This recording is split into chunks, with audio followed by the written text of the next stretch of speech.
Well, welcome everyone. My name is Fernando Freire.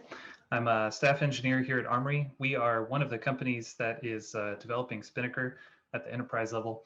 And I'm here to show you today how you can become a contributor yourself to the Spinnaker project.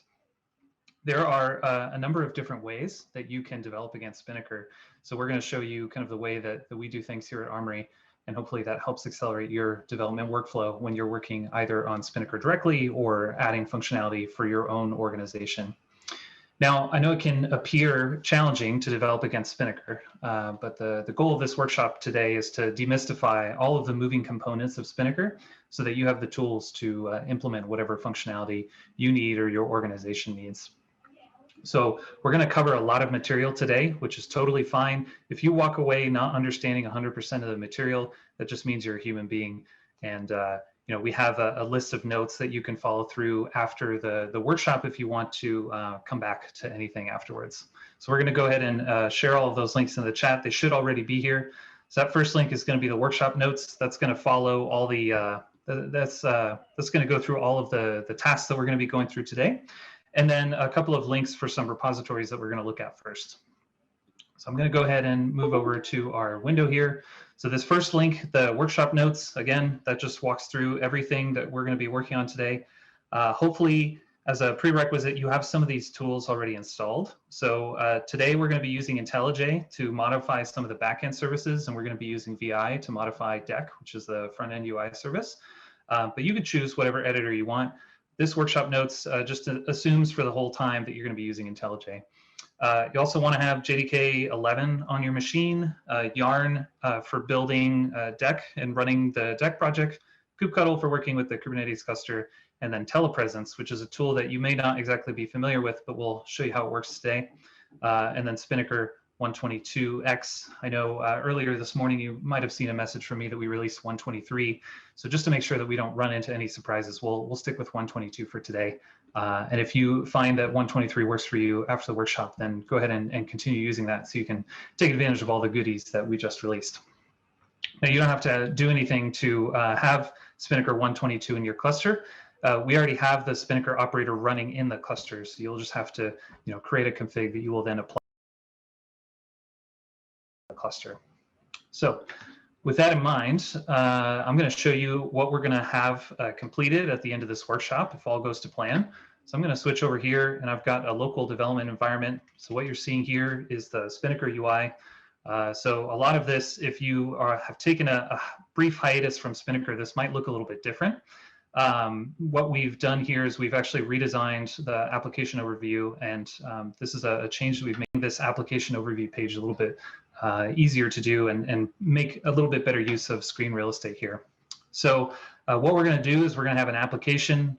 Today it's just going to be a demo application, and we're going to be adding a new stage to Spinnaker. So if you go into the pipeline configuration here, you can see that I have my stage here. It's a totally brand new stage. It doesn't do anything useful, but that's all right. And then when we go ahead and run this stage execution, we'll see it has started here. It's succeeded, and then we've got some sample message here. So this is a stage that's not part of the core Spinnaker project. We're going to go ahead and make some modifications to Orca, the backend service that we'll be working with today to kind of enable this to work through it. So in order to be successful, we're going to need to clone a few projects, and they're going to take a little bit of time. So I'm putting these links, the links already in the chat here, and the links already in the chat here for Orca and Deck. So go ahead and go to Orca, go to Deck, and then click on this code button right here, and then click on the clone URL that you get here and clone it to your local machine. I've already got these projects cloned, so I'll just go ahead and show you. Let's see, I'll go ahead and show you what they look like here. So if it's successful, you'll probably see this Spinnaker Deck remote here, and then a whole bunch of files here, right? So that'll tell you that you've cloned everything successfully. So why don't you go ahead and start cloning Orca and Deck, and since that'll take a little bit of time, we will move over to asking a few questions just to kind of gauge the room and everyone's level of experience. So I'm going to go ahead and pause sharing so that you all can see this link on the screen here. So if you can go ahead and go to Slido and then this hashtag or use this QR code, I'm going to go ahead and start the poll. And I'm curious to know, everybody who's on the call today, where are you joining us from? Myself, I am based out of Portland, Oregon. So if you are not familiar with United States geography, that's okay. We are in the upper left part of the United States. We're in the Pacific time zone, and it is currently chilly. I don't know, it's turning into fall. The trees are red. So if you want to share where you're joining us from today, that'll be great. And we'll give you a moment to respond there.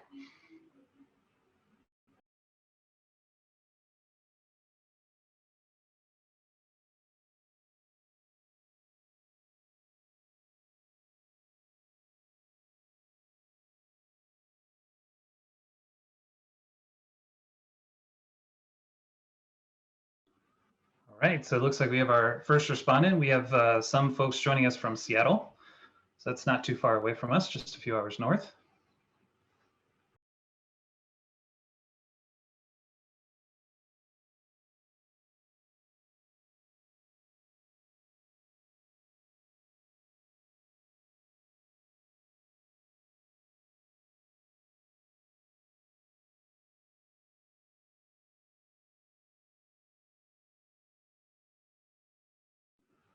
All right, that's all right. Let's go ahead and move on to the next question then.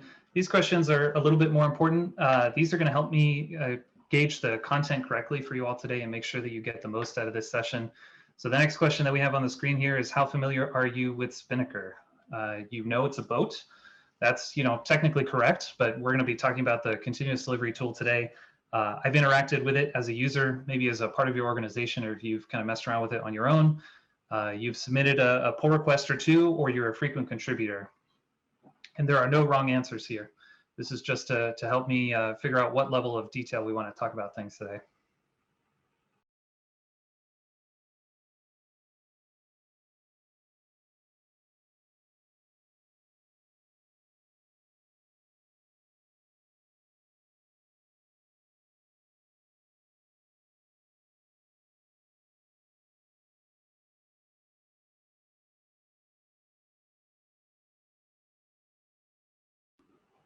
Excellent. So it looks like some of you have used Spinnaker as a user. So that's great. You're going to get some really meaty knowledge today working with some of Spinnaker's services under the hood.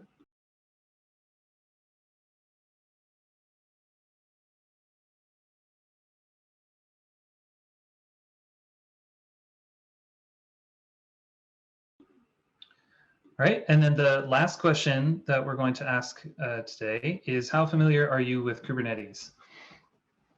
So one, I know my Greek, how dare you? Yeah, Kubernetes, I guess, is like sort of Greek for helmsman or a pilot, like on a boat. You've used Kubernetes in the past, that's great. I actively use Kubernetes for my work, that's even better. And I have 20 years of Kubernetes experience. I know you're lying, but you'll give me a chuckle, I guess.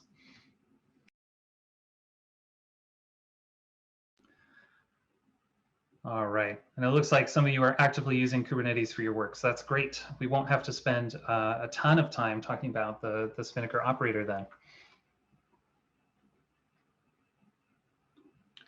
So why don't we go ahead and move on to the next part of our session. So let's spend a little bit of time talking at a high level about some of the technologies that we're going to be using today. And we're going to first start off with a diagram of Spinnaker architecture. Now, I know this can look like a little bit of an eye chart, but really what we're looking at here is a set of services. We've got about 10 microservices that are in use here in the core Spinnaker project. And then you've got two different ways of working with Spinnaker itself. And I'm going to go ahead and resume my sharing so you can actually see what I'm talking about. So on the far left-hand side, you have these two tools, Halyard and Operator, for managing your Spinnaker configuration. And then in the center here, you've got your core Spinnaker services. And then kind of at the periphery, you have all of the different integrations that you can add to Spinnaker to make it useful within the context of your organization. So if you've been a part of Spinnaker development for a while now, you'll know that Halyard is kind of the de facto tool for configuring and administering your Spinnaker cluster. And Halyard is a mature tool, but it covers a wide range of use cases right, that stop more or less at configuration. They don't kind of help you manage the life cycle of a cluster based on events that are happening inside of Kubernetes.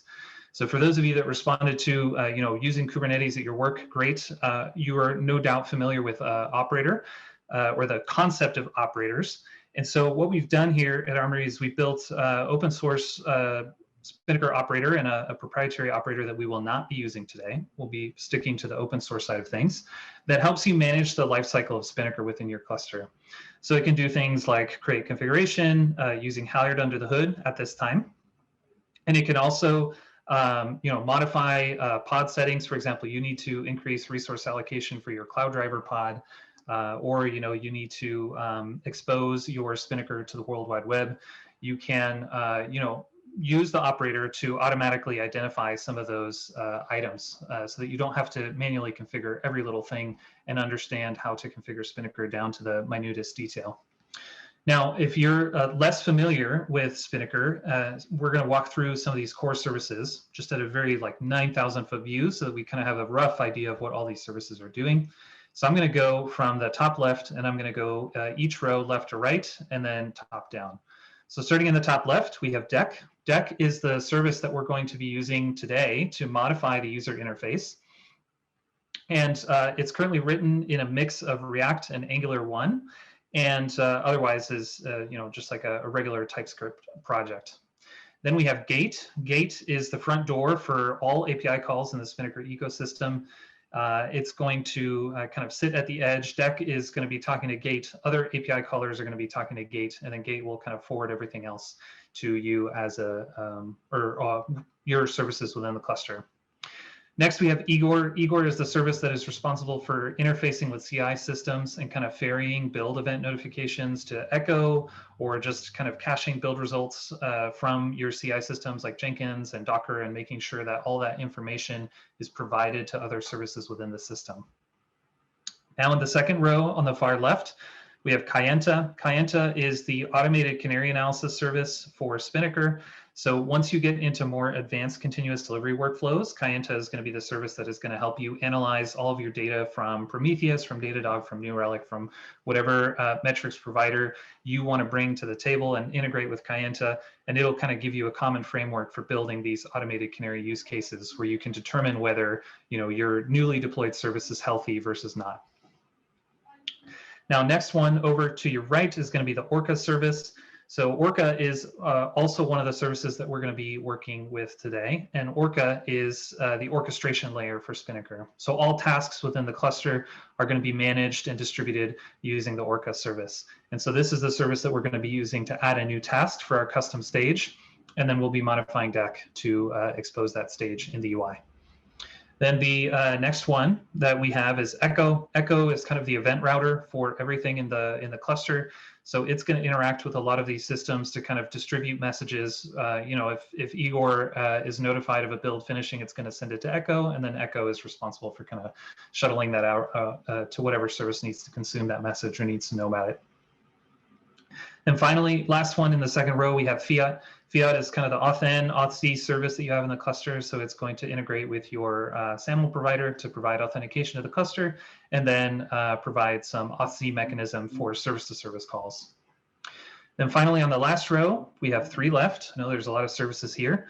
But on the last row, far left, we have Roscoe. Roscoe is considered the bakery for Spinnaker. So if you are deploying to EC2 and you're baking an AMI, for example, or if you're baking a customized manifest or a Helm manifest that you're then going to deploy into your cluster, Roscoe is kind of the service that will help that use case for you. Now I'm noticing in the chat, so Echo acts like PubSub in a similar way. Yes, it's not implementing like a true queuing system, but it is acting as that kind of PubSub mechanism for Spinnaker itself. Finally, in the last row, we have Cloud Driver in the middle. Cloud Driver is that cloud abstraction layer. So if you want to implement a consistent API across AWS, Azure, GCP, Kubernetes, Cloud Driver is the service that is going to be giving you that consistent interface. So this is the service that really allows that multi-cloud deployment target that Spinnaker gives you. And Cloud Driver is the engine that powers everything. And then finally, on the last row, farthest to the right, we have Front 50. Front 50 is the service that's going to be interacting with all these different storage layers. So we'll actually see this when we're configuring Spinnaker and installing it in the cluster. We're actually not going to be using S3 today. We're going to be using an S3 compatible object store called Minio. And Minio is going to give us the same kind of key value store that we would use if we were using S3, so that we can keep everything self-contained to the cluster. So I know this has been a lot of information. One thing that I'll call out is there is a recording here posted from a previous workshop. We talked through very similar concepts at this high-level architecture diagram. So if you want to review this later at a slower pace, please do check out that video and come back with questions either in the Gardening Days channel or feel free to reach out on Slack, and we'll get you sorted. So that's about it as far as architecture. So we are going to move on to the next stage here. So hopefully by now you have successfully cloned Orca and Deck. Please let me know if you haven't in the chat, and we'll do our best to kind of help you out there. Otherwise, we're going to move on to the next repository that we're going to be talking about today. This repository is called Spinnaker Customized Patches.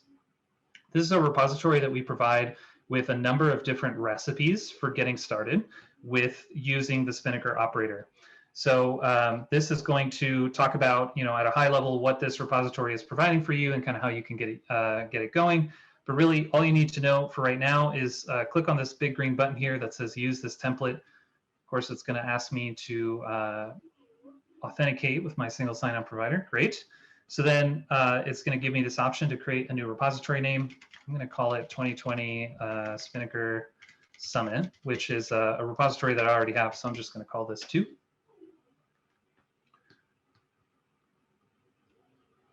And it looks like there's a question in the chat here. Anyone seeing an error, failed to find an object? Yes, we will get to this error in a moment.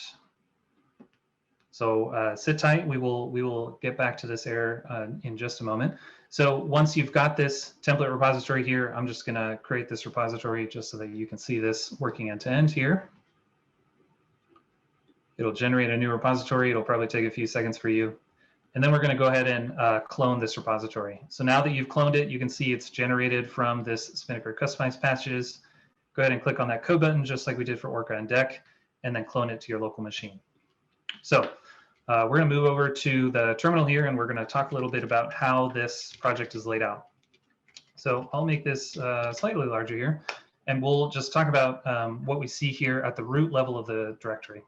So I see a question from sudo. Does a repository have to be private or public is fine? Public is fine. There is a git ignore in this project that automatically excludes a couple of secrets files that we're going to be working with today. So don't worry about making it public if you want to show it off to your coworkers or do something else with it. So at the root of this project, this is basically all centered around customize. So as some of you self-reported, you're using Kubernetes at work. Hopefully you've heard of customize. Just at a very high level, for those of you that are less familiar, customize is a Kubernetes tool that allows you to create partial configurations for Kubernetes manifests that you apply to your cluster. And it kind of gives you a syntax for doing some very precise modifications to your configuration. So it's all centered around this customization file. So what you see on the screen here is API version in kind, as if you were modifying a manifest in the cluster itself. And then a couple of resources. And resources are kind of fully complete manifests that we're going to be applying to the cluster. And then this patches strategic merge key. This is going to show you, or this is going to kind of modify on top of what you're already creating. So we'll look at what this patch cube file is doing to modify this Spinnaker service. And the nice thing about this approach is that we can kind of give you recipes for modifying your Spinnaker cluster. So if you look, this customization file is actually already, it's just a symlink pointed to an already created recipe. So if you go ahead and look at the recipes directory, we provide, like a sample production EKS configuration, a quick start configuration, a minimum configuration. So we're pointing at the minimum configuration today, and that'll be fine just for what we want to work with today. So that we'll see this here. So let's start off with the first modification that we want to make. So let's go into our namespace key here, and go ahead and change that to the GitHub username that you use to register for the event. And you should have credentials for that. If you don't have credentials for that, let me paste the URL where you can grab your credentials real quick. So I'm going to go here and I'm going to go to Spinnaker. That's the wrong directory. Okay. And let's go ahead and create a new namespace. Perfect. So this is a good time to also talk about kind of the infrastructure that you're using today. So AWS graciously donated some compute time for us all to play around in this shared Kubernetes cluster. So I'm going to post a link in the chat now, and then hopefully these brackets don't get filtered out. Perfect. So if you go to that URL and then you type in your GitHub username that you use to register with the event, that should get you the configuration file that you'll need to interact with the EKS cluster. I also noticed in Slack earlier that some of you had set up Miniker. That's great. If you've got Miniker running and it's all good to go, then don't worry about these credentials, although you are free to use this cluster as well for your own purposes. So that username, going back to our configuration that's on the screen here, that's going to be what you put in your namespace here. Because if we go ahead and look at the cluster that we have here, if I go ahead and use my gardening credentials here, you'll have access to a single namespace. But if you want to, for example, get namespaces or do anything outside of the cluster, not really allowed. So feel free to do whatever you want within this namespace. This is yours for the duration of the event, and we'll tear it down at the end of Spinnaker Summit, at the middle of next month, I think, whatever date 4 weeks from now is. All right, so coming back to our configuration file here, your username goes in this namespace field. That's going to correspond to the configuration that you have. And then we're going to also remove a few things from the resources block here. So I'm going to not show that view, but go back to the default here and just kind of show you what we're going to be removing. So if we're going to go to recipes and we're using the minimum, perfect. We're going to remove this accounts spin-sa.yaml file. So basically what this file is providing is a minimal set of permissions that Spinnaker needs in order to operate within your Kubernetes cluster. Since we already created a service account for you, that's how you're authenticating with the cluster, we don't need to generate this file, and you'll still have permissions within your namespace to operate on Spinnaker. So all you're going to need is the Spinnaker service YAML here, infrastructure minio, and then you're going to be providing these two patches, which should be part of the default. So I'm going to take like a minute pause here just to let folks catch up, and then we'll pick things back up at 1:55.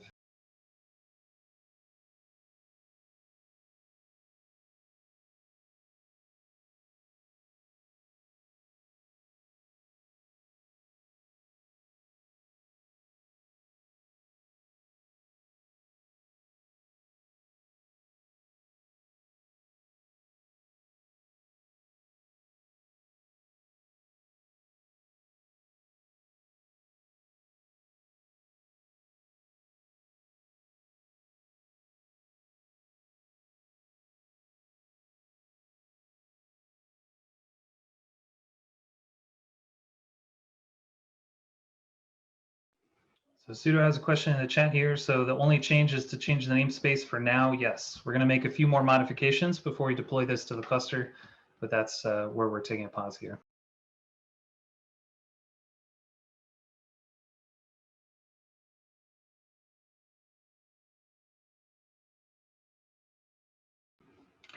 All right. So we're at this point, we've got our configuration on our local machine, we've changed the namespace. Now we're going to go into this patch cube file. So I'm going to go ahead and open it up here, but it's under accounts. I'm going to edit anyway. It's going to be under accounts, Kubernetes patch-cube.yaml. And so you're going to see a file like this, where we've got our API version and kind defined. And again, for those of you less familiar with Spinnaker, we basically have to define enough of this metadata here to specify the resource. So because our base Spinnaker service.yaml file defines these fields, we need to define at least these number of fields before we can start suggesting modifications to be merged into our main config. So we've defined our minimum set here, and then we're going to go in and we're going to have our spec. This should already be predefined for you. The only modifications that we're going to make is we're going to scroll down a bit, and we're going to go to this field that starts with namespaces, and we are going to specify a list, right? You could also do this with the brackets here. This is also valid if you wanted to do it this way. That might be a little less ambiguous for you if you come back to this later. But otherwise, define just the namespace that you are using in this workshop cluster in the namespaces field here. And the reason we need to do this is because if you don't define a namespace here, like a minimum set of namespaces that Spinnaker will control, this will actually fail to apply to the cluster. Because one of the things that the Spinnaker operator is doing, and one of the things that Halyard is also doing, is it's validating that Spinnaker itself has permissions to at least list namespaces, even if it never interacts with them. So by specifying a namespace here, we're essentially telling Spinnaker here, only look at this namespace. You don't need to list any other namespaces, and it'll be totally happy with that. So specify your namespaces here, and then if you scroll all the way to the bottom of the file, you're going to see this service settings block. So this is one of the things that operator allows you to do. It allows you to combine in one logical resource all of the settings that you need to start a service. So we're going to modify the service settings for Cloud Driver. We're going to specify this Kubernetes field, and then there's this service account name that Cloud Driver can use to interact with the Kubernetes cluster on your behalf. And what you're going to do is set the service account name to user. And the reason I say that is if we open up our garden file, our gardening days file, and I'm going to open up the user level file, you can see this is the configuration that you have to interact with the cluster. So I suppose now, because this token is on the stream, you could in theory mess around with my namespace. I'd appreciate it if you didn't. But what I want to show you here is that we're defining our user here to be, well, just the name user. I suppose it's not exactly defined in this file, which is fine. So what you'll want to do is you want to just change this to user, because that's the service account that we've created for you. You could also validate that actually by using your gardening file, and you could get service account. So let me do that again. So I have an alias in my local shell for KC. KC is equal to kubectl, so we could just as well call this kubectl, and the command is going to be the same. You use this kubeconfig flag to pass in the gardeningdays.yaml file, and then you can get service account. That's what we're talking about here. This user, that's the name that you're going to want to use in your configuration file. This is going to be created by namespace, so don't worry that the name is a little bit generic sounding. That service account is just just for your namespace. So go ahead and change the name there, and that should be it in terms of our patch for Kubernetes file. So we can go back to our customization file here, and so again, just to summarize, we've changed our namespace. We've modified this patchcube.yaml file, and that is another good stopping point. If you have questions, go ahead and put them in the chat, and let's start again at 2 o'clock on the dot.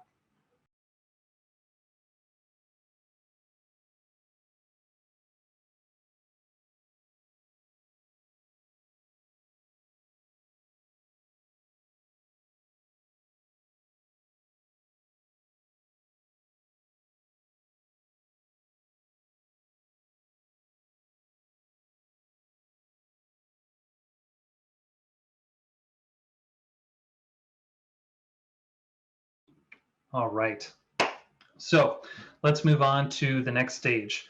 So in this customization file, you've also noticed that we've defined infrastructure and a persistence layer for Minio. And as I mentioned earlier, Minio is kind of an in-cluster S3 compatible object store. So we're going to be using that to kind of fake the presence of S3 in the cluster. So Spinnaker doesn't know any better. It's going to be interacting with Minio regardless. So we're not actually going to modify these files in particular. What we're going to do is we're actually going to talk about how secrets are managed in this repository. So what we use this repository for is really to kind of showcase all of the functionality that you can easily turn on and off in Spinnaker. So I wouldn't recommend that this is how you do your production secrets management, but for the purposes of today's workshop and for our development workflows, this works out just fine. So what I've done here is I've gone and edited the secrets directory, and I'm going to go ahead and edit this secrets.env file. If you've just cloned the repository, it's probably going to be secrets-example. So go ahead and rename that file to secrets.env, and then you're going to have all of these files here created. You're going to have all of these secrets here created, and these are all pre-populated just for the purposes of examples. So what you're going to want to do is you're going to want to have this Minio access key field here. You're going to want to change that to something that's greater than 8 characters. And the only reason I know it's greater than 8 characters is because I tried to create like a foo password earlier today, and Minio failed to deploy. So you want to make sure that that's at least 8 characters, and then go ahead and save that file. And then the way that we're going to deploy those secrets is we have this create secrets shell script, which is going to help us persist that information to the cluster. So you can run this secret script as often as you want, this create secret script, doesn't really matter.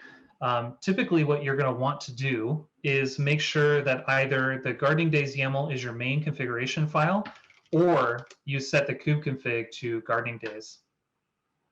So you're going to, in this case, this is a fish syntax, but what you could do is you could actually export kubeconfig and set this equal to the gardening days YAML. So this is what you would put in if you were in a bash terminal. And so what this is going to do is all Kubernetes tooling will understand that if this shell variable is defined, it will use this first for its configuration file when talking to the cluster.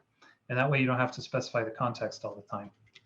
Now, we have a question from Sudo. What needs to happen exactly here? So let's go ahead and repeat that very quickly. So we want to, in order to correctly configure Minio, we need to define a secret that is going to be shared between the Minio application that's deployed and the front 50 application that needs to talk to Minio. So in order to do that, you're going to go to the secrets directory. You're going to rename that secrets-example file from secrets-example to secrets. And then within that file, you'll change this key value pair from Minio access key, and you'll change this to whatever value. It doesn't really matter, as long as it's greater than 8 characters. So as long as it's relatively long, it doesn't really matter. And then we'll go ahead and take a pause there before we actually deploy the cluster. So hopefully, Sudo, that helps you along. I'm going to go to our Spinnaker Summit directory here. Perfect. Okay.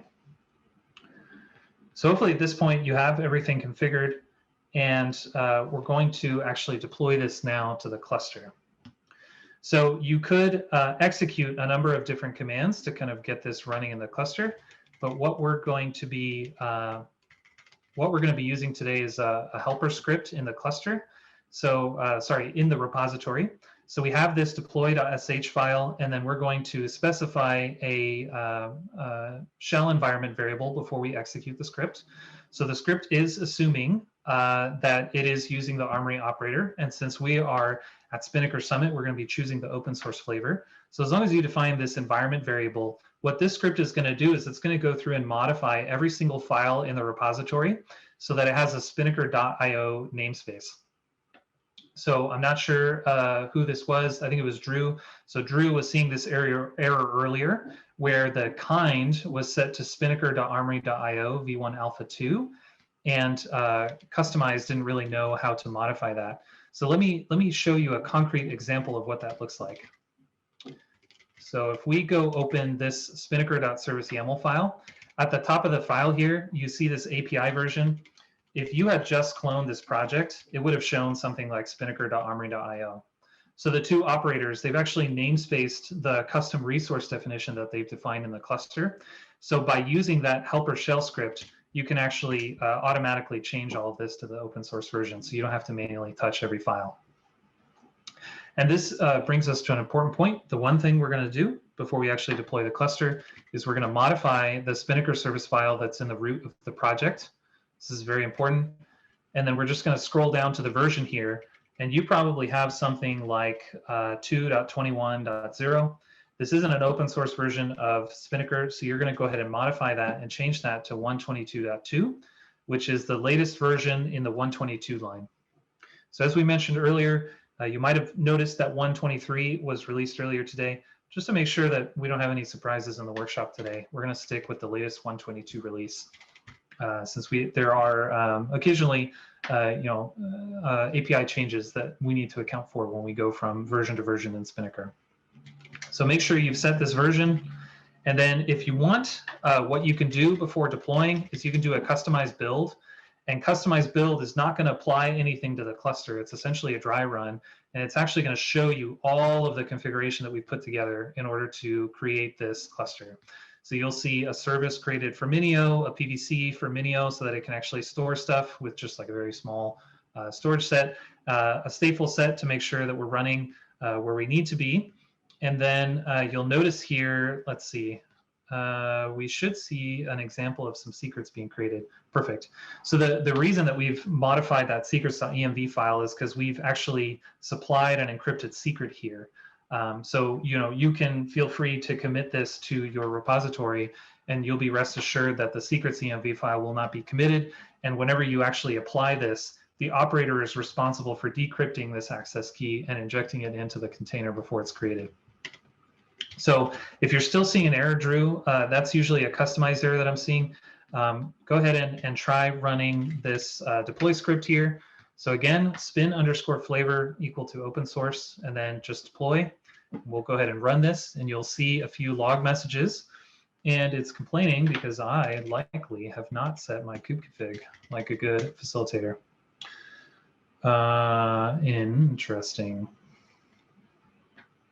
Interesting. So let's go ahead and set this to the correct one here. And I think I see the issue here. Yes. So you do not have permissions to actually run this script. Okay. So let's adjust. Let's adjust in the moment. Let's go to our customization file here, and let's manually modify these files here. So in Spinnaker Service.yaml, let's go ahead and open that file up. Go ahead to API version. You will likely see spinnaker.armory.io, right? So if you see this at the top of your file, go ahead and remove that so that you have spinnaker.io v1 alpha 2. And I will go ahead and paste that in the chat here just to make sure that you have the right API version at the top of all your files. So if we go back to customization here, let's go, that's okay. Okay, let's go to our customization file, and let's move on to the next one. So we have this persistence patch Minio. So persistence patch Minio, also going to have a different API version. So again, if you see that armory there, just go ahead and remove it. And let's go back to customization. And the last file that we should have to worry about is the patch cube file. So go into the patch cube file, edit that file anyway, and then make sure that that API version is correct. And so once you've made that change, you should be able to run customized build, and you should be able to see a completed manifest. So since that's a bit of an unintended detour that we've taken here, why don't we take a minute? Yeah, so at 2:10, let's return, and let's go ahead and deploy this into the cluster using a few manual commands.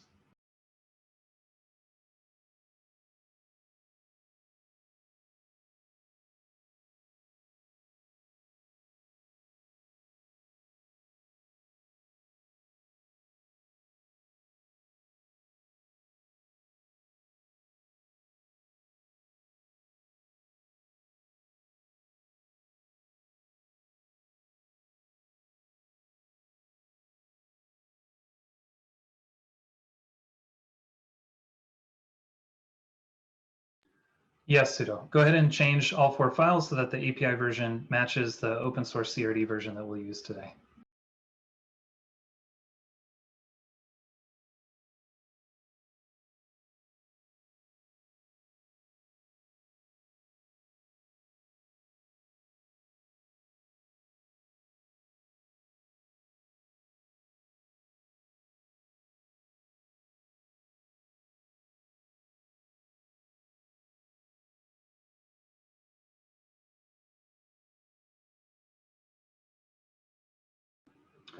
All right, so let's go ahead and resume our journey here. So since we're not going to be using this deploy script, we're going to run a few of these commands manually. Really what that deploy script is doing under the hood is it's adding a few nice log messages to kind of warn you when certain conditions are not met, but that's all right. We will go ahead and use these utility scripts directly. So the first script that we're going to run is going to be the create secret script. So we were modifying that secrets.env file. We're going to go ahead and create everything now. So what we're going to want to do is we're going to want to define this namespace variable here at the beginning. So I'm going to set namespace to the namespace that I'm currently deploying into, and then I am just going to invoke directly that create secret script. If you didn't export the kubeconfig variable, then you will want to set that as well so that the script functions properly. So you will want to provide that kubeconfig value there. And then when I go ahead and execute this, what you should see is if you did this successfully, you should see the script talking about all the passwords that it's going to include. And then it's going to tell you that it created this secret and give you a summary of everything that it created.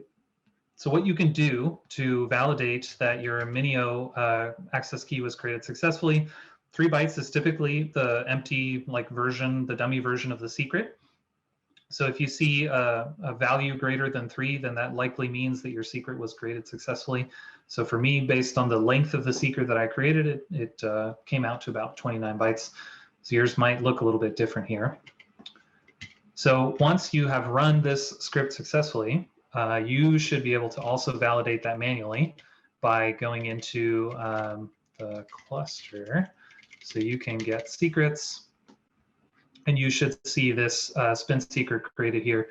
For me, it was created about 53 seconds ago, and it's got quite a bit of stuff in there. So this is what's actually going to be used by those pre-created operator configs for you to get everything working.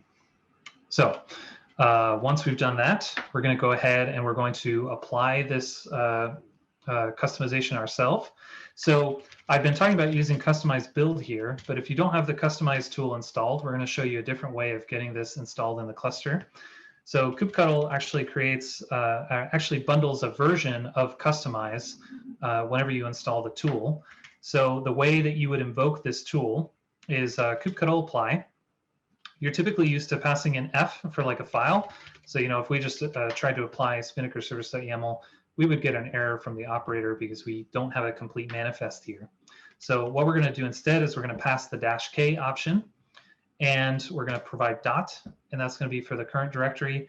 And then somewhere in your command, don't forget to set kubeconfig equal to your gardening days YAML file.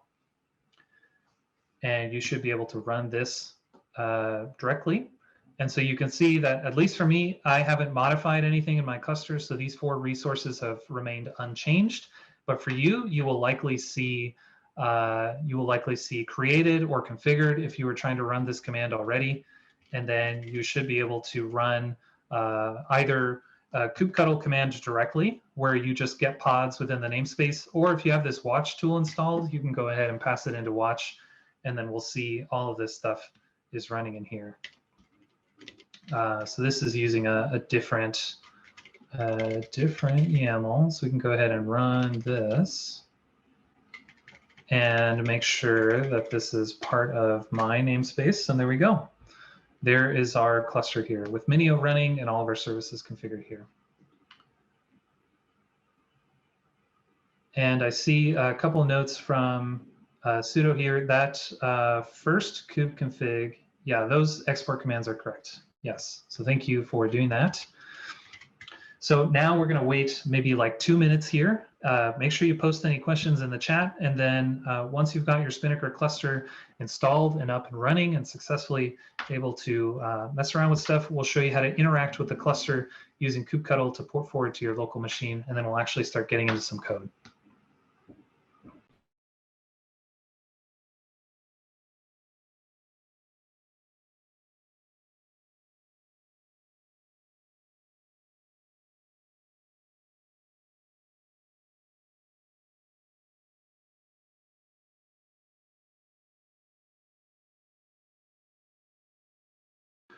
So sudo asks, what's after kubectl apply k? In terms of the command or just what happens? Your command should look something like this. I'll go ahead and clear the screen here. So you pass in your gardening days YAML. You don't have to provide that if you've exported it like you have in the chat there. And really what you should see are these 4 values here. And if you repeatedly apply these changes, you'll see this unchanged value. But if you modify anything, oh, I see. What's the command? So if you have watch installed, if you're on a Mac, you can brew install watch.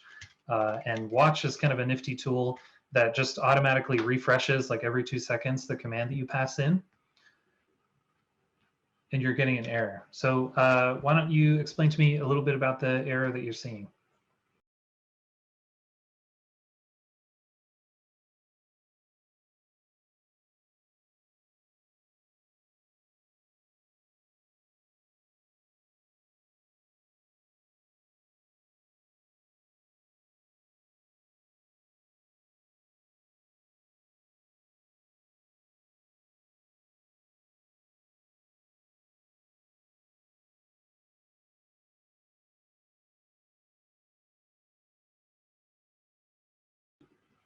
All right, sudo. So I'm seeing that there are some permissions errors that you're seeing.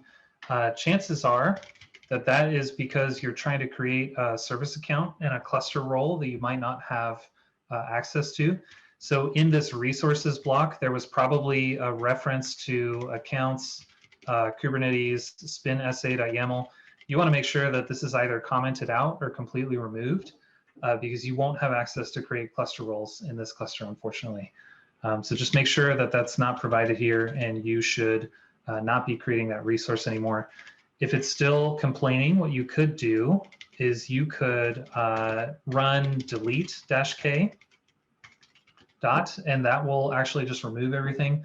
And since we haven't really done any meaningful work, it's probably going to be the quickest way to kind of reset your environment, and then you can come back and do an apply k in the current directory. So go ahead and give that a shot and let us know. And we'll give it maybe 1 more minute before we move on.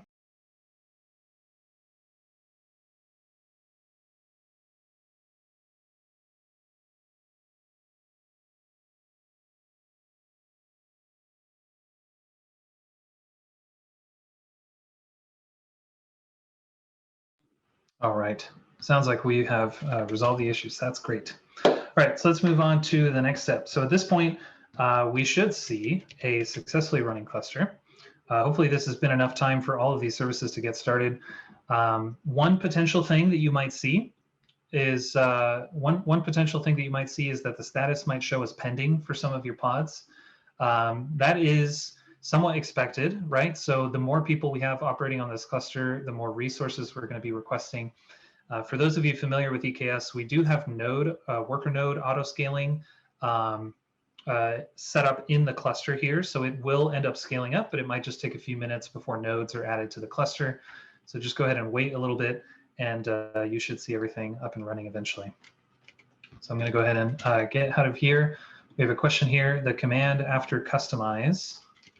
The command after customize, if you don't have watch installed, is just going to be kubectl with your kubeconfig and get pods, and that'll show you all of the resources that are running in your cluster. And Drew, it looks like you replaced every instance, but you're still seeing an unknown source. That is unfortunate. Is it the same error as before that you had pasted earlier?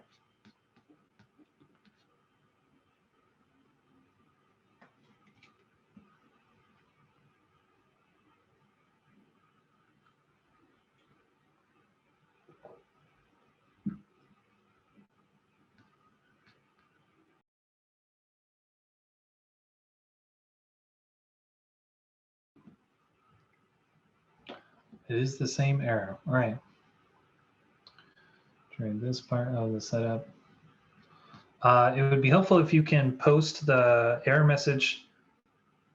Oh, kubectl pods watch works. That's good to hear, sudo. And it's up. That's great to hear. So Drew, if you could post the exact error that you're seeing from customize, we can try and debug this in the spaces that we have in the next couple of sections, just to make sure that we keep moving along. We're unfortunately going to have to move forward, but I'm confident we can get you on the right track in between these breaks. So let's move on to the next step right here, and we'll take a break after we can see ourselves interacting with the Spinnaker cluster.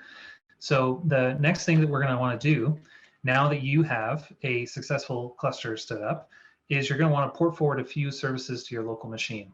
So this is a thing that we do pretty commonly to interact with the cluster. Typically what we will do is we will create a few different splits. So I'm actually going to close my lower left split here, since that was previously running deck. And then I'm going to exit out of this command.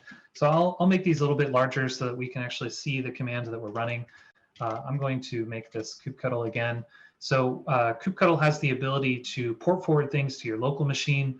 This is very useful, especially if you are wanting to work on Spinnaker, because it's unlikely that you're going to be running all 10 services on your local machine.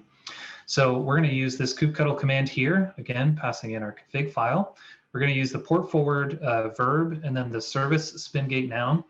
If you're less familiar with kubectl, this is kind of a neat trick. You might know that you can pass in like an exact pod name in order to port forward something. But kubectl is actually smart enough to know that if you specify service, and SVC is the short name for service, so this is actually an equivalent command as well. You can do service/spingate and then the port that you want to port forward to your local machine. And if that's successful, you should see this message here where it's forwarding 8084 to your local machine. So that's perfect. And then don't worry if you didn't see that command, we're going to show it again. So I'm going to go ahead and port forward spin deck this time. So again, kubectl, our config file, the port forward verb, we're going to specify the service for spin deck, and then we're going to choose 9000 this time. And when you execute that, you should be able to see that you have localhost 9000 working. And now, if I go to a new tab where I didn't have Spinnaker running before, and I just go ahead and run localhost 9000, you should see this Spinnaker loading page. And after a moment or so, you should be dropped into the Spinnaker UI. So at this point, go ahead and play around with the Spinnaker UI. If you want to get ahead in the workshop, go ahead and go to this Applications tab here. Go ahead and click on Create Application. Choose whatever name you want, something fun maybe. And then the owner email can be anything. It doesn't have to be routable. So what I've been doing is I do demo@example.com to make sure that Spinnaker will never accidentally send a message to an address here. And then you can go ahead and click on Create. And that's going to drop you into the new, as of 122, UI for deck. And then on the left-hand side here, you're going to want to click on Pipelines and configure a new pipeline. Give it a fun name if you want. So let's go ahead and click Create here. And then we should see after a moment that we are dropped into the pipeline stage here. You can go ahead and add, if you want a simple pipeline here, go ahead and in the center of the UI, click on Add Stage. That'll take you to a new stage here, and then type, go ahead and type in wait here, and that'll give you a wait stage, and then you can have it wait for 30 seconds, save changes. And at this point, we have a minimal pipeline. And what you should be able to do is go back out here, click on the right-hand side of the UI, start manual execution, go ahead and run, and you should see this pipeline run and just run for 30 seconds. It's not super exciting. But go ahead and continue to click around, explore the UI for a little bit, try messing with a few stages. If you're already familiar, go ahead and take a quick break, grab some water, and let's return in about 3 to 4 minutes. And Drew, if you could, please put your customized errors in a paste bin or something, or maybe message me on Slack and we can try and debug your customized issue in a little bit more detail.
All right. So hopefully at this point, you've been able to get to the Spinnaker UI and you've been able to mess around with a few things. You've been able to get to this pipeline here, and you've got your 30-second wait pipeline successfully executing. That's great. So let's go ahead and move on and talk about the next tool that we're going to set up. So everything to this point has really been a one-time setup, right? For your development environment, this is a cost that you pay once when you're starting, and then every time you develop the service, all the steps we're going to talk about now, that's what you're going to do every time. All right. So when we typically want to modify a service, there's two different ways that we go about it. You can either modify the service, you can build a Docker container, you can publish it, and then you can point operator to that new image, which is a little tedious, but it's certainly the simplest way to go in terms of development complexity. Or you can choose this tool that we're going to use called Telepresence. And we're just going to show this, this homepage here.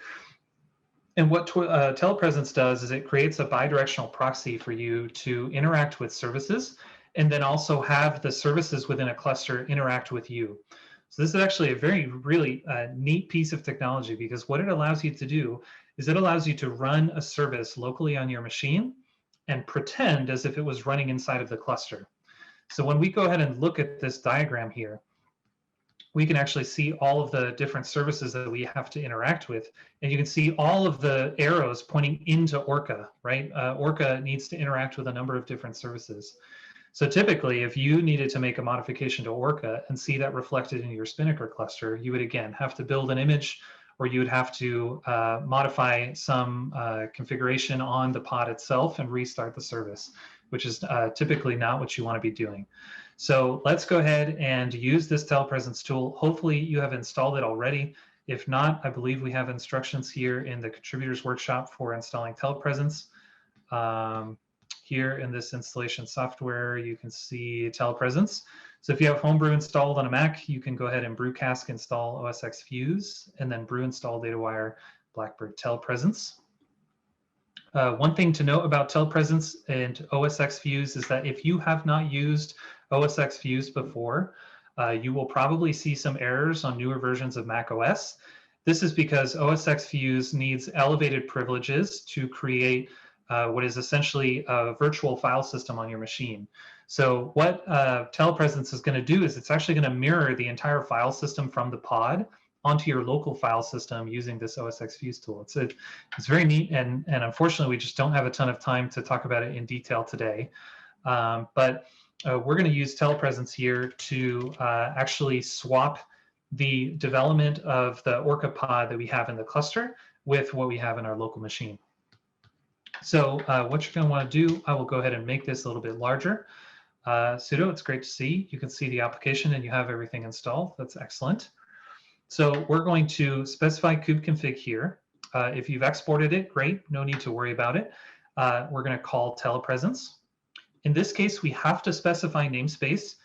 Since Telepresence is not developed by the core Kubernetes community, it doesn't respect some of the same options. For example, it won't respect the namespace field, as far as I'm aware. There might be a newer version that does, but as far as I know, we have to specify the namespace flag here, even if it is specified in your config.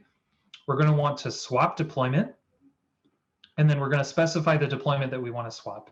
So in this case, we're going to do spin-orca, and I know that off the top of my head, but not because I'm very smart. It's just because I've been typing these commands in quite frequently.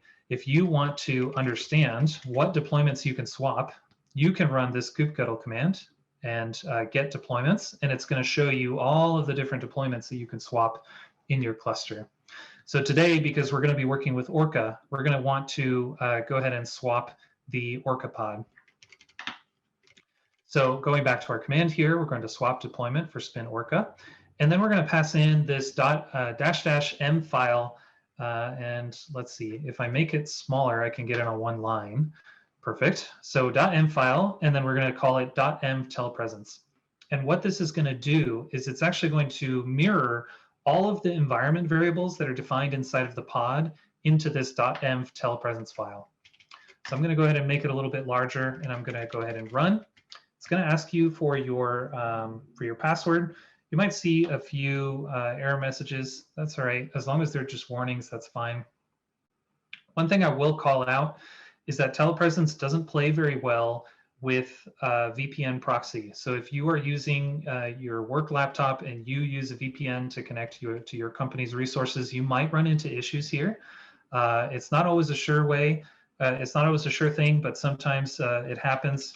What you're going to want to do in that case, and I will paste this link in the chat here right now, but what you're going to want to do is you're going to want to try one of these other proxying methods. So by default, I think it's going to use maybe this VPN TCP. I can't remember offhand which one it uses by default, but basically play around with the connection methods and hopefully one of those works so that you can actually swap your deployment successfully. So that is a thing that you will potentially run into if you're using a VPN. Again, check the Telepresence link in there. So now if we go back to our terminal here, we should see, if we've done this successfully, a bash terminal. And you'll know that you have successfully done this because it will say gardening days cluster, and you'll have a little bash shell here. So this is kind of an environment that already has a number of telepresence, for example, root. This will tell you where the root file system is from the pod that you just swapped. It also has, I think, everything proxied from the container. So if we did like spin cloud driver, for example. So again, if you're not familiar with Kubernetes, a lot of what these environment variables are, this is the kind of in-cluster service discovery mechanism. If you don't want to use DNS, it's going to populate a whole bunch of shell variables in the pods that it creates. So it'll pre-populate a whole bunch of that stuff. And so what we're going to do when we've got telepresence here is we're going to want to copy, and I'm going to just copy it here. So we're going to copy recursively everything from the telepresence root. Again, so we're going to go into the file system of the Orca pod, and then we're going to do /opt/spinnaker/config, and we're going to copy all of that stuff into a .spinnaker directory in our home directory. And so chances are you might see an error like this. That's totally fine. Just go ahead and blast this stuff away. Typically what's in this directory is configuration that is relevant for the services that are starting up. So the reason we want to copy these files over is because this is going to have all of the information required to talk to cluster services available to Orca when we start it locally. So we can go ahead and take a peek at what's in that Spinnaker directory. There's the Orca local files, the Spinnaker local files, and if we look at the Spinnaker local file, for example, so let's go ahead and open up Spinnaker local. No, that's empty. Let's look at just the Spinnaker file. Here we go.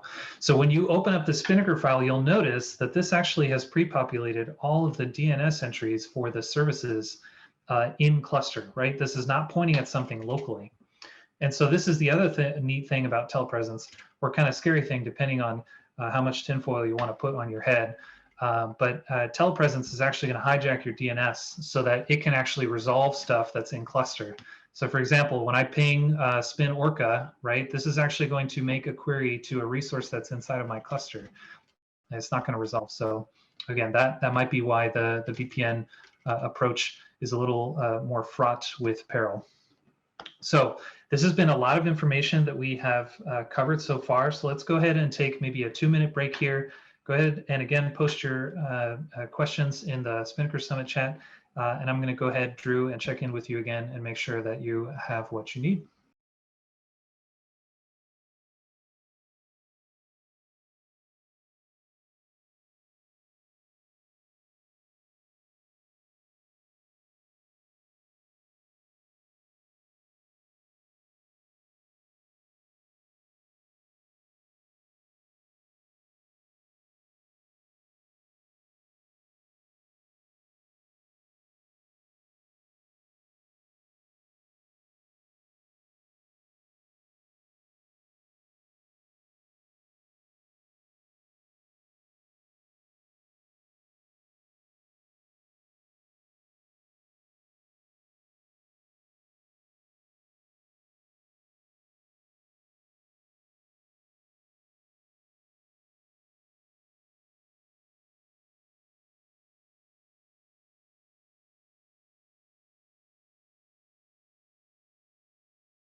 Yeah, sudo. So that was one of the error messages that I was telling you might run into. So if you go into that security tab, yeah, so you're probably going to have to restart the telepresence prompt, because if OSX views didn't start successfully, then you're not going to see anything when you might have this telepresence root directory showing up, but there's probably not going to be anything in there.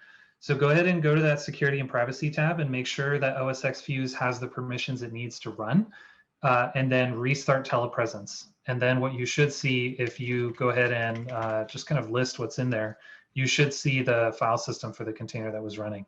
So if you run this and you don't see anything in there, you're going to have to make sure that you accept the permissions in that security and privacy tab on macOS.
So I'm actually going to take a moment to explain an error that Drew was seeing, which is typical if you're either starting out or getting used to customize and kind of the way that it resolves.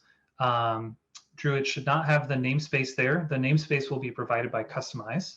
So I'm going to go ahead and go to Spinnaker Summit here, and I'm going to look at the customization.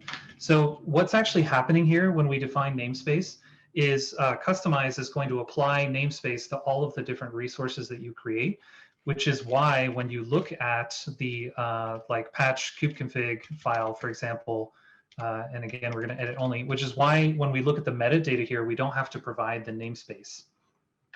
So Customize is going to inject the namespace here, so we don't have to provide it. Don't need it. But the way that it's going to resolve objects, and now I'm going to look at Spinnaker Service. So because Spinnaker Service is a resource, right, all of the information here in this metadata block is going to be used to uniquely identify this object. So if, for example, we were here in this kubeconfig patch file and we changed this to my username, for example, all of a sudden when we go to customize, if I just go ahead and get out of here and I try and do a customized build, you're probably going to see an error like this, right? And so this is actually pretty common. Unfortunately, the error message isn't super great. So I'm going to explain kind of how to read this.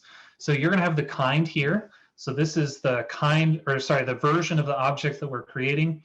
And then this is the name of the resource. And it's saying that there is no matching resource for this thing. There was, failed to find a unique target, right? And so basically all that that's saying is that you need to go audit all of the resources that you've defined here. So these resources are going to declare kind of your unique targets.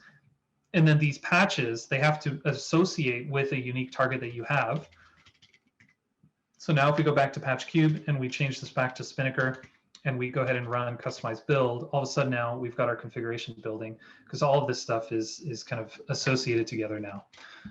So Drew, hopefully that unblocks you and you can play a little bit of catch up here just to make sure we continue to move along. Let's check into the chat. So sudo, oh, I'm so sorry, your machine is managed by Jamf. Hopefully you can get an admin to help unblock you there. But we'll go ahead and move on to the next stage here. So what we've done to this point is we've started Telepresence here. And Telepresence is a tool that we will always start up when we want to modify a service that needs that two-way or bidirectional communication. So now we're going to run Orca in Intellij. So you can use this shell. This is a fully compliant bash shell. It just has some, environment variables pre-populated for you. Or you could use a totally new shell, and you're just going to want to make sure that you're in that Orca directory, right? So if you did not run the telepresence command inside of the Orca directory, then you're going to want to make sure you know where that .env telepresence file is, because we're going to reference that when we set up Intellij. So we're going to fire up Intellij. If you installed it earlier in the day, what you can do is you can do an idea dot, and that's going to open up the project. So we can see here it's already opened up, which is great. And typically what you will see is import, like you're going to want to import a Gradle project, choose all the default settings, and then it should drop you into a project like this. So looks like the service failed. So that's perfect. We will go ahead and reconnect in a moment. So you should get dropped in here. I have pretty much mostly default settings, although the editor plugin that I'm using here enables VI key bindings. So pretty much everything should look the same to you if you're using the community edition. A few things might be tweaked if you're using the premium edition. Again, I'm not using the paid for version of Intellij here. I'm just using the community edition. So you might need to modify instructions based on the version that you're using. So what we're going to want to do is you're probably going to be sitting here for a little bit. Orca in the lower right here is probably going to have a whole bunch of Gradle tasks running to download dependencies, do all that sort of stuff. So while that's running, if you can, go up to the upper right of your Intellij window here and go ahead and click on Edit Configurations here. And I apologize, I can't make the UI any larger, but I think we might be able to have some help from our producers here to kind of enhance this view a little bit. And what you're going to want to do is you're going to want to click on the plus here in the UI, and then you're going to want to create a new Gradle configuration. And then you'll go ahead and give it a name.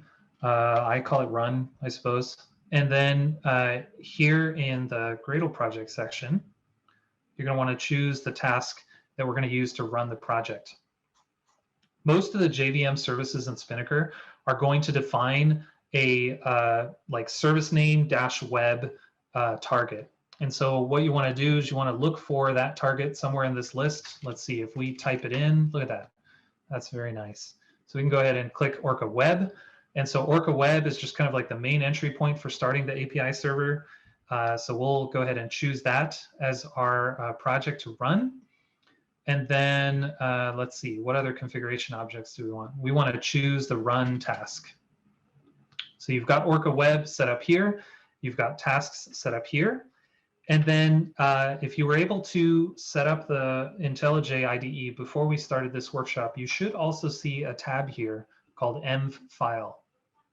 Now, if you didn't have that set up before, let's talk about that real quick.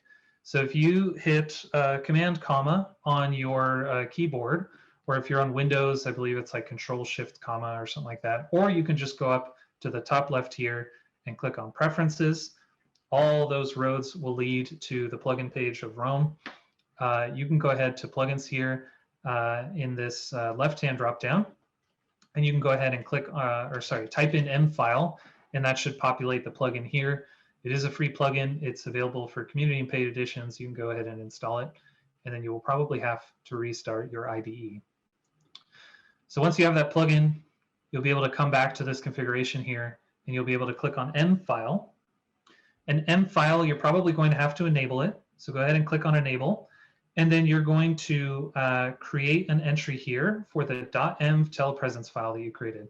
So the way that you're going to do that is in this table view, in the lower left of the table view, there's going to be a button here for plus that you're going to be able to add an m file. It's going to give you a view. So if you're on Mac OS, this is what it's going to look like. A tip, if you're not in the right directory, you can hit Command-Shift-G here, and it'll bring you up to this go-to folder. So I'm going to go to where I have Orca checked out on my local file system, and then you'll see all of the files here. And then if you called it .env telepresence, go ahead and choose any file here. You're probably not going to see it in this view. So go ahead and just choose any file.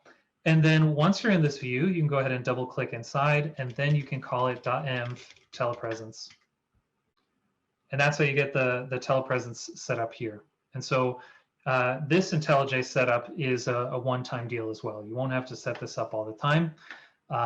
What you will see here, if the .env telepresence file is not found, this is actually going to show up red in the UI. That means that IntelliJ was not able to find this file. So again, if we go back to the terminal and we go to this telepresence command that we created, and you ran it outside of the root of the project for Orca, then you're going to want to make sure you grab that file and paste it into this location here. And at that point, IntelliJ should know what's what. So what we should be able to do at this point is we should be able to click on the run task for Orca, and we should see it successfully run. Some of the things that you might see at this point, it's okay if you see some of these warning messages here, but one common thing that people run into is they start seeing exceptions when they run this task, and it's complaining about being unable to find a bean for a fiat permissions evaluator. That is unfortunately an expected error, but it's very easy to fix. So all you need to do is you need to remember to run your copy command, right? So copy the Spinnaker config from your container and mirror it to your local Spinnaker directory. And if you've been successful, you should start to see this started main message here at the bottom. And that will mean that Orca has been successfully run. And if you want to validate that that is still working, you can go ahead and go back to the Spinnaker UI. You can go ahead and start a manual execution, although it looks like I lost connection to my pods. So I'm going to go ahead and restart those.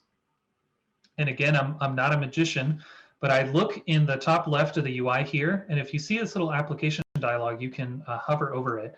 And so what I noticed earlier is that it was kind of grayed out, and it didn't show me that things were updating here. And there's also this error message that shows up talking about executions.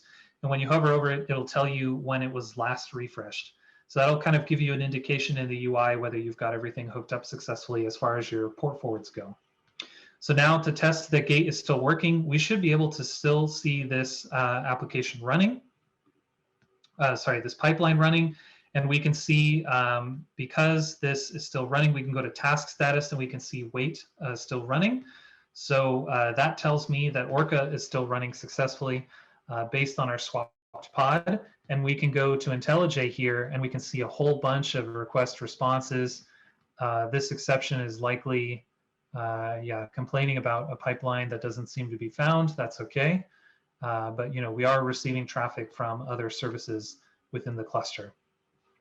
So again, this is a lot of stuff to take on. So let's go ahead and take 3 minutes this time. And we will resume at 2:55 Pacific time. And go ahead and put your questions in the chat. And we'll see where we're at in a few minutes here.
All right, so let's go ahead and resume our journey here.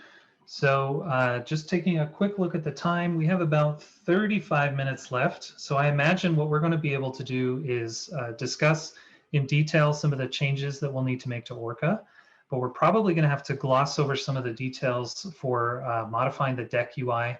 So what I am going to do ahead of time is I'm going to provide access to the code that we will use for deck, and then you will be able to use that when we get to the deck portion. So let me just grab that real quick. So I'm going to go ahead and grab this URL, and I will paste it into our chat here. Perfect. Okay, so go ahead and check out that gist in a moment, or keep it in your back pocket, load it up, and we'll review in a moment. So let's go ahead and dig into deck here. So let's talk about how deck is organized. So if you refer back to the beginning of the workshop, I'm going to go ahead and show the left-hand side here in a little bit more detail. And again, I apologize, I can't make the UI a little bit larger here. So hopefully our producers can help us out here. But let's talk about how the project is organized. So Orca, as we mentioned earlier, is the orchestration layer for the entire cluster. This is going to provide tasks and stages for Spinnaker to execute within a pipeline. It also provides a number of other tasks for non-pipeline related things that we're not going to delve into too much today. But basically, Orca is broken up along the lines of what services it interacts with or what tasks it provides. So for example, if you want to interact with Kayenta in a pipeline, there will be Orca tasks and stages that are defined in this package here, Orca Kayenta, that you will refer to implicitly in your pipelines and deck. So you can find all of this stuff here. You know, for example, if you want to do something related to peering or do something related to queuing, like all of this stuff is broken out into packages. And then, you know, if you're curious about how like the Kubernetes stuff works, for example, you can go ahead and open up the Orca Cloud Driver package, go down, drill down. Of course, this is Java land, so we're going to be going for a little bit.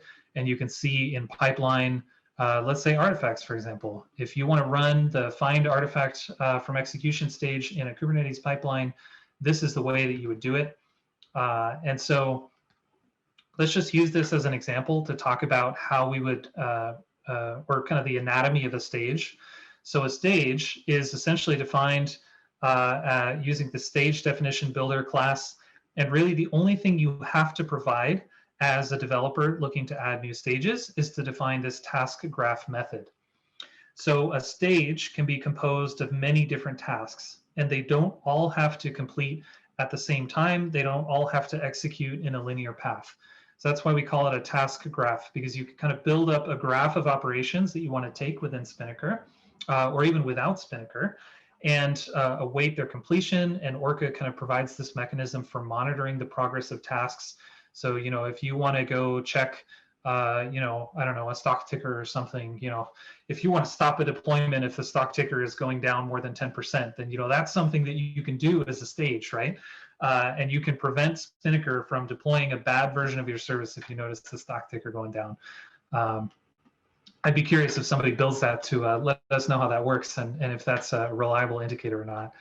But anyway, so you have this task graph method. So you're given a stage you're given the stage, right? And the stage contains contextual information about what's happening in the pipeline at any given time. And then you have the builder here, which is going to help you define, it's going to help you define where you define tasks and kind of where you pass information along. So this is a very simple stage, right? It's only got one task. So you use your builder and you pass in a task name and then you pass in the class. If you're less familiar with Java, there are a few things in here that we need to talk about. There is a framework called Spring. In particular, Spinnaker JVM services are using Spring Boot. And one of the key features of Spring is it provides this very sophisticated dependency injection system. So we don't have to you know, meticulously build a graph of all of the classes that we need for things. So one of the ways that this dependency injection works is with this very important, almost mythical annotation that you will add to your classes. So this app component annotation is going to be very useful for you to help your class be discovered elsewhere in the project. So for example, if you're wondering, how does this find artifact from execution task get instantiated? How does it get added to the task graph? How does it do all that sort of stuff? Let's go ahead and open up the task itself.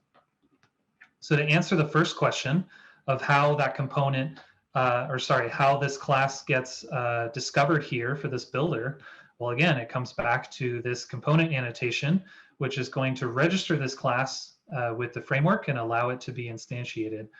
And what you're going to need to provide inside of these tasks is an execute method. So every task is going to have one execute method, and this is where all of your business logic is going to live. So again, if you want to go check out the Yahoo Finance API and look at the stock ticker for your company, this execute method is going to be where you do it. And this, you could do pretty much anything you want in here, as long as you can instantiate it as part of your class and bring it in. So in this case, we're looking at the literal source code for the find artifact from execution task stage in Kubernetes. So we're going to do that at a simpler level for the stage that we're going to be adding. So if I go back to my original example here, and I look at our manual start stage, basically we're going to be adding a stage called my stage. The only thing it's going to provide is a simple status message, and we should be able to see the task status duration here show up. So this is essentially what we're going to be doing. So in order to do that, we're going to create a new class, and I'm going to go ahead and show you where in the tree we're going to create that. So just for the sake of today's workshop, we're going to go ahead and modify the Orca core package, and you're going to want to drill all the way down source main Java com Netflix Spinnaker Orca pipeline, and then inside of that pipeline directory you will create two classes, one class, my special stage. You can in theory call this whatever you want, but we're going to go under the assumption that we're registering the class as my special stage. And then inside of the tasks directory, if I go ahead and drill down here, we're going to have a task. So in this pipeline directory, there will be a subdirectory called tasks, and we will create another class in here called my special stage start task. So if you're less familiar with IntelliJ, the way that you would do that, for example, if you wanted to create this start task, you would go drill down to the subdirectory, go to new, and then go to Java class, and then call it my special stage. And in this case, we'll give it a unique name. You don't have to provide the Java ending. IntelliJ will do that for you, and you just provide class here, and then you are given the bare bones version of a new class here, including all of the copyright information that you need for the project. So the next thing that you're going to want to do here, so if we're referring to our my special stage class here, is you're going to want to implement that stage definition builder. So again, just to walk through with it with everybody, we're going to do implements stage builder, stage definition builder. You can go ahead and tab complete, and that will automatically import the file for you. And then once you're inside, you will want to override that task graph method. So you can, I think it's Alt Enter, no. Well, there's a way for you to do it, but we can just do it manually. So you're going to override this signature here. There is a shortcut for you to do this, but I'm not going to spend time figuring it out live here, just for the sake of keeping things moving. So you can go ahead and override this task graph method. And then inside of this builder, you will go ahead and add with task. And then you will provide the stage name, so my special stage start. And then what you're going to do is you're going to pass in the class. So I'm going to pass in my special stage start task since I've already created it. And then go ahead and that's essentially what we've done here for this task, right? So we've called our builder, we've given it a name, we've passed in the stage start task.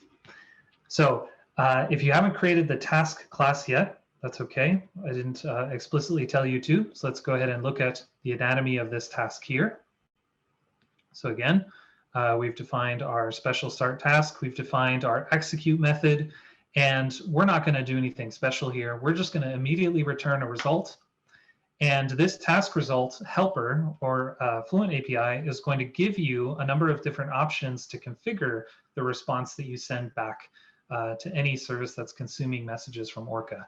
So in this case, DAC is going to be querying Orca for the result of this task. So we're going to provide this builder method, and we're going to make sure that it succeeds. Then we're going to pass outputs. And this outputs builder here is going to allow you to pass key value pairs back to DEC. So you might be able to see stage start status is set to hello. And if we go back to our UI, we can see our hello message here.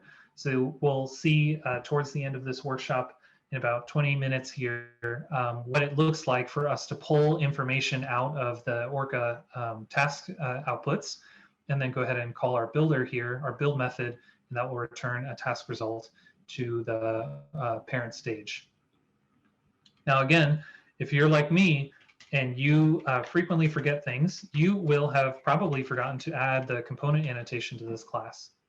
So when we get to the DEC portion and you start seeing Orca errors and you start seeing class instantiation errors and you're wondering why, you followed everything Fernando said, it's probably because you forgot this at component annotation, and Spring doesn't actually know how to resolve the class that you're passing in to the stage builder here. So this was a veritable deluge of information. So let's take a pause here for about a minute and make sure that we have any questions answered, and we'll move on to the next stage of actually restarting our service here and seeing it run.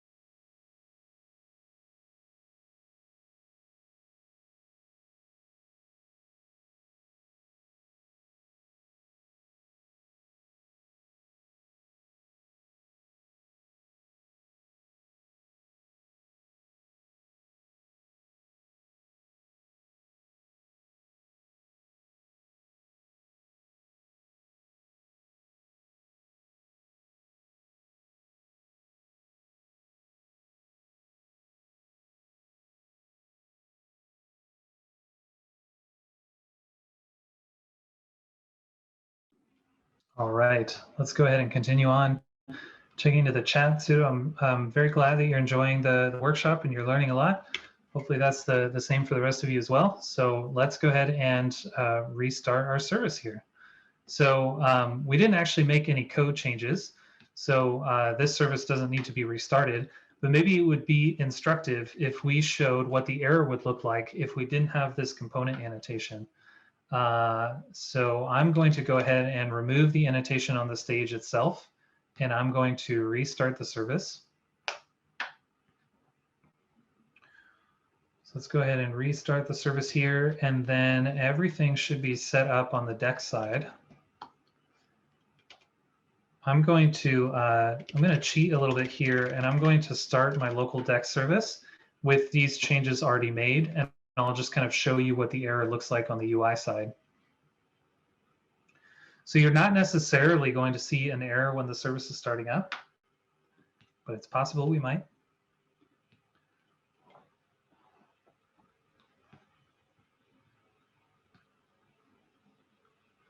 If anything, we'll get a nasty gram from the Gradle compiler that we have an unused import, but fairly certain we will start up correctly here.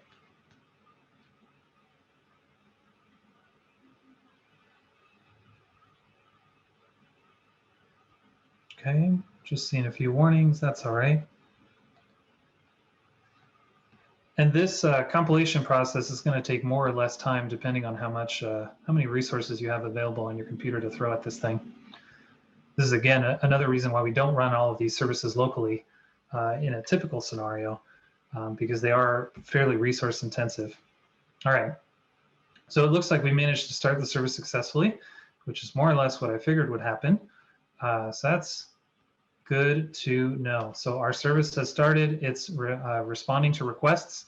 So let's go ahead and refresh this page again with our local version of Yarn that of DEC that already has these changes. If I go ahead and configure my stage, we see all this information here. That looks good. If I go ahead and run this, I expect this pipeline to fail, and it's going to give you no message, right? It's not going to give you any context as to why this failed. So now if we go back here, we should be able to see this lovely error message. So what this is telling you is no stage definition implementation for my special. So basically Deck sent a request, hey, I want you to start this stage and within this pipeline, and Orca said, okay, I will listen to you. I will look for this class, and it didn't find the class. All right. So now when we go ahead and add this component annotation, this is going to properly register the class. We can go ahead and rerun Orca here. It'll take roughly the same amount of time to get started. And when we go ahead and rerun this pipeline, we'll go ahead and see it working again.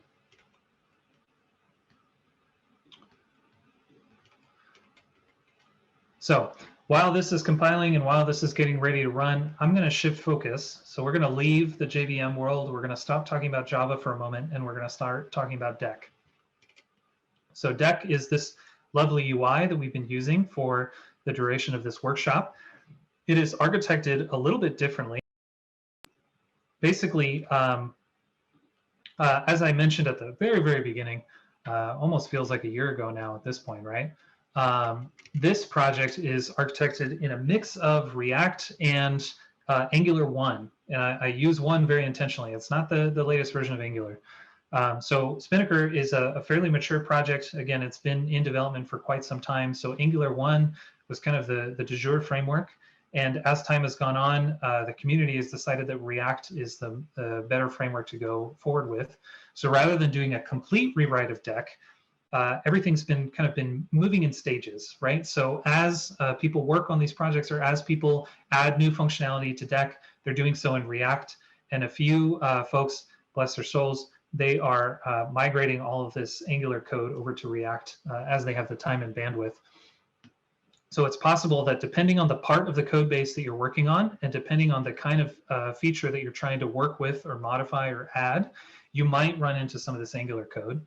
For the purposes of today, we are going to be dealing almost exclusively with React. So we're not going to be touching Angular much. And just to be totally upfront, I'm not a front-end expert by any means. I'm certainly a platform engineer by trade. So if we run into issues with Deck, I will certainly do my best to answer them. Hopefully we don't run into anything too weird. So what I'm going to show you, since we don't have a ton of time left in our workshop, I want to go ahead and talk about kind of how you would add a new stage at a high level. And if you refer back to the Spinnaker Summit chat, that gist is still the last message in the channel. Go ahead and pull that up, and you will see a gist that I have authored for this workshop.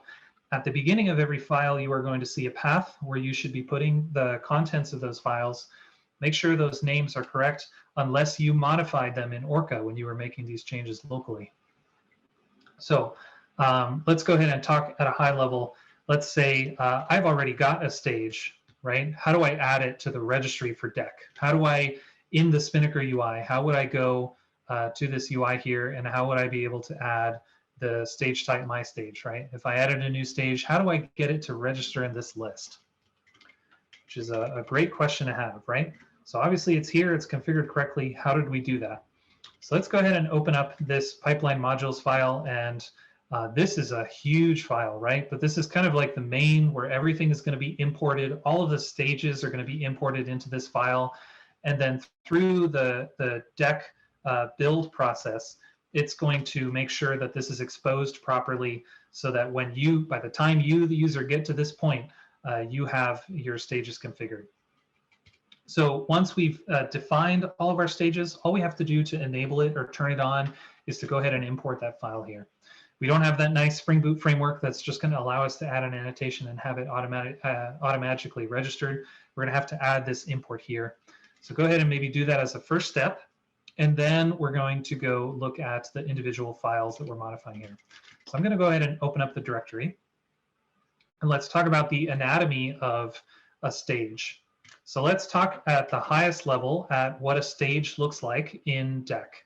So a stage is composed of these keys here. So you have a label. This label is what's going to show up in the deck UI when you go ahead and run the application. So I've got deck running here, and I will explain this command in a moment. But essentially what's happening here is this yarn command is going to watch my project for changes. And at any time I make a change, let's say we want to change this to my stage now with more staginess, right? When I go ahead and save this, you'll notice that this yarn command immediately picked up that change, and it's going to go ahead and recompile everything. So I'm going to go ahead and leave this page. That yarn command will also make sure to update, or sorry, automatically refresh the page here. So now if I go and look for my stage, we can see it's now my stage, now with more staginess. So this label is going to modify or control the label that is shown in the UI. Next, we're going to have a description. So this description we can see maps to this stage. Doesn't do much, but we can at least see our stage. We're going to give it a key. This key is very important. I want to spend a little bit of time here because when we look at our Orca code, and it looks like Orca is successfully running again, so that's good, perfect.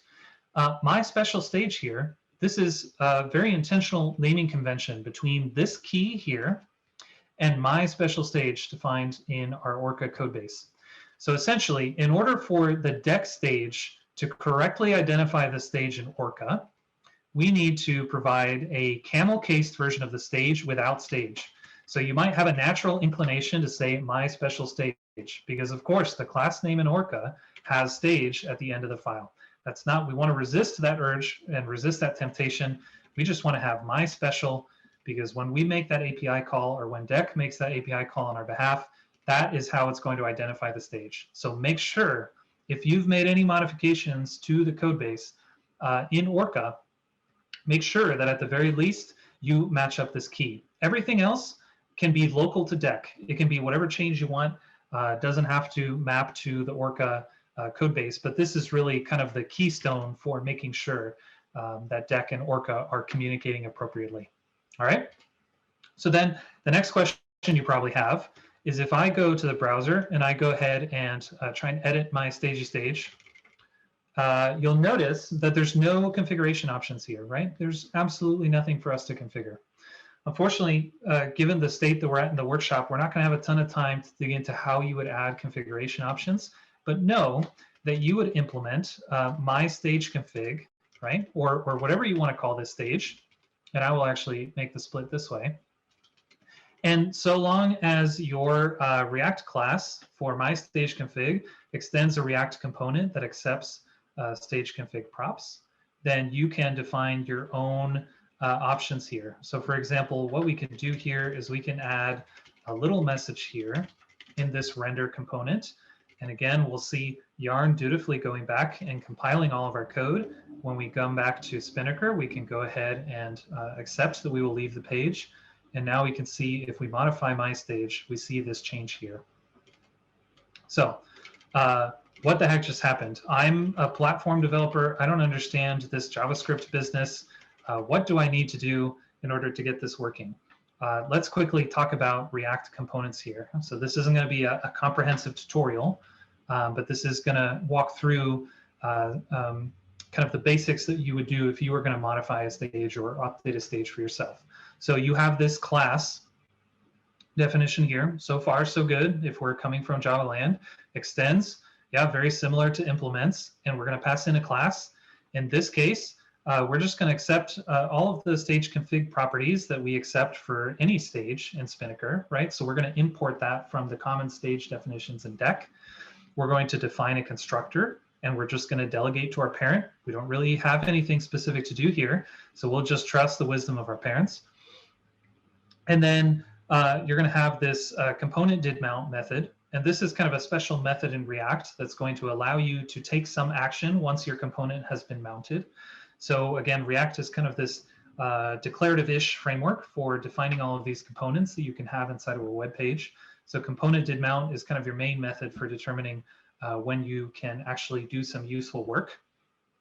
And then finally, we have the special render function. And if you're really out of touch with the front-end world, this is going to throw you for a loop, because this looks like HTML defined inside of a JavaScript file. So if we look at the file that we're in here at the top, we have this funny extension here called .tsx. TSX is considered a TypeScript, and I might say this incorrectly, but a TypeScript extension file or a TypeScript with JSX file. I think that is more correct. And basically, that's the combination of TypeScript, which allows us to have this syntax here where we can declare different classes, for example, and then JSX.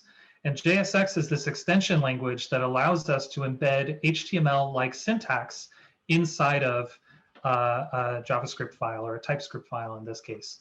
So just by nature of giving this the right extension and having your editor configured to recognize JSX, which all of the major editors support at this time, you can actually embed your syntax here, right? So that's a very, very high level of what this stage config looks like. And then finally, if we go back to our stage configuration, we have a few more things to talk about. So we have our execution details section. So execution details and execution detail tasks, these correspond when we go look at our pipeline execution. These classes correspond to my stage status here on the left. So this left-hand task is defined by the execution details task. So this is where you can provide contextual information to your users about what's going on the back end, what's going on when your pipeline is running. And then task status is a fairly straightforward implementation describing how you return information about all of the different tasks that are registered for your Orca stage. Okay. One other thing that we can briefly touch on is you can define validators. We're not going to dig into validators too much, but basically this is where you would provide validation for your configuration options. So if I actually had some form inputs here in my stagey stage, these validators would make sure that those values were actually being populated correctly. And then if I made a modification to this stage, you know, maybe we change the name here or something, this, whenever we click on this Save Changes button, and let me go ahead and remove this. There we go. Whenever we click on this Save Changes button, all of those validators are going to be called in sequence. So if you fail a validation here, for example, if I only ever want to say goodbye, I never want to say hello, I can write a validator to validate that behavior. And when I click on Save Changes, it would actually prevent the pipeline from being saved. So your incorrect configuration could not be committed to Spinnaker. So that's where you would do your validations. So finally, let's look at the last piece here, our stage execution details. So this is where we would provide, here's my stage status. So this title is what is being controlled here in our overview. Yeah, it's okay, don't worry, don't worry. Okay, this my stage status, this is what is modifying this title here. And then we're just rendering information based on this execution details section. So this is another piece of JavaScript or TypeScript loveliness, where as part of this JSX extension, we can actually refer to other React components within our render statement. So we can grab stage name and current values as well as outputs from the properties that are passed in to our stage and, or sorry, to our UI component here. And then we can get the outputs that are coming from our stage. So all of this information, by nature of extending this execution details properties and calling our parent constructor and accepting the wisdom of our parents here, we get access to all of these values coming from Orca. And my best advice, if you're not an experienced JavaScript developer, is to look at other classes inside of the deck code base so you can kind of get an idea for what's possible and what's not possible. So what we'll do here is we'll call this React component, which is kind of encapsulating the standard display, if you will, for all of this information. And then the only thing we're going to do here is we're going to look at the outputs. So I'm going to refer back to our task here and refer to our outputs variable. So we have our stage start status. And you can see here, we're going to look at the outputs stage start status. And if that value is provided in the outputs, we're going to define it. So here is our value start. That maps to the value start here. And we're going to provide the value of that message. So if, for example, we had a little bit more time, we could change this value to something else.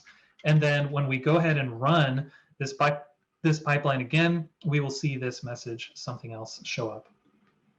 So This has been an absolute deluge of information. I'm sure your head is spinning at this point. I'll reiterate my message from the beginning. If you walk away not understanding 100% of this workshop, it just means you're human. And so again, I'll refer you back to a previous version of this workshop where we walked through a simplified version of what we talked about today. I'm sure the recording for this session will be made available at some point in the future. We'll go ahead and update the page here. But hopefully that gave you a good sense of kind of what it takes to get your environment set up, make a change to a backend service, make a change to a front-end service, and kind of see that all running together here. So I'm going to reserve these last 5 minutes here.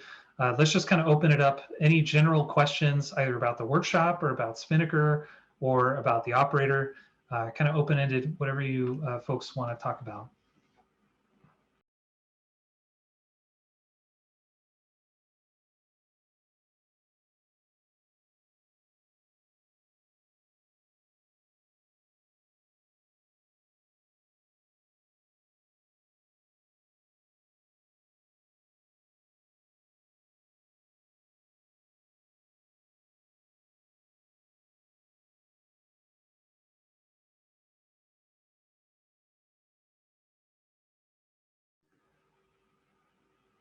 All right, so we have a question here from Sudo around how do I manage Spinnaker installations using Ansible?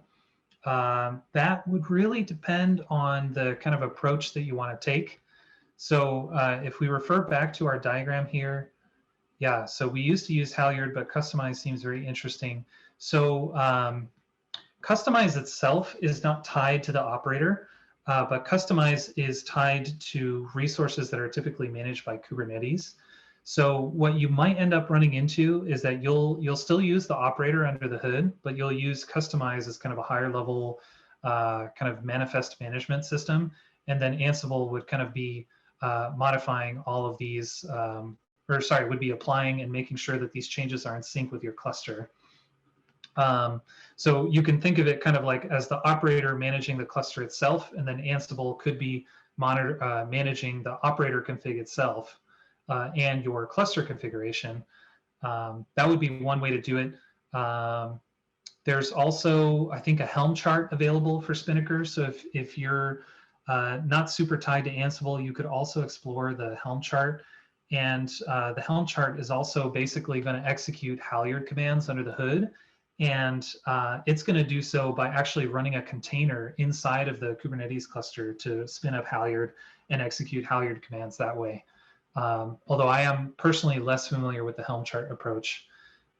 If you'll permit a small plug, I think in week 4 of this conference, my product manager, Akshay Dayal, and I will be talking about how to manage operator configs using Spinnaker itself.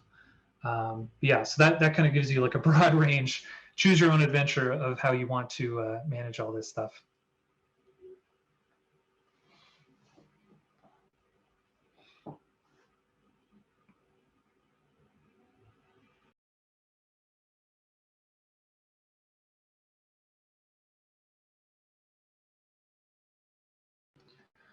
All right, so we only have a few minutes left here. I want to thank everyone for joining me today, for following along, for kind of humoring a lot of the information that we've conveyed to you today.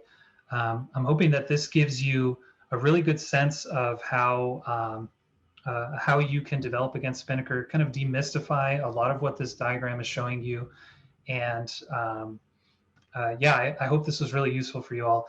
If you are so inclined, feel free to leave feedback. I'm not sure what the best medium to do so would be, but you can also send feedback directly to me if you like. I've got a thick skin.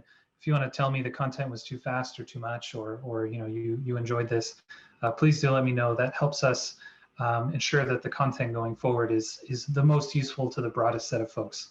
So again, thank you. This is week 1, so enjoy the next 3 weeks, and I hope to see you around on Slack. So thank you, everyone, and have a good rest of your afternoon or evening.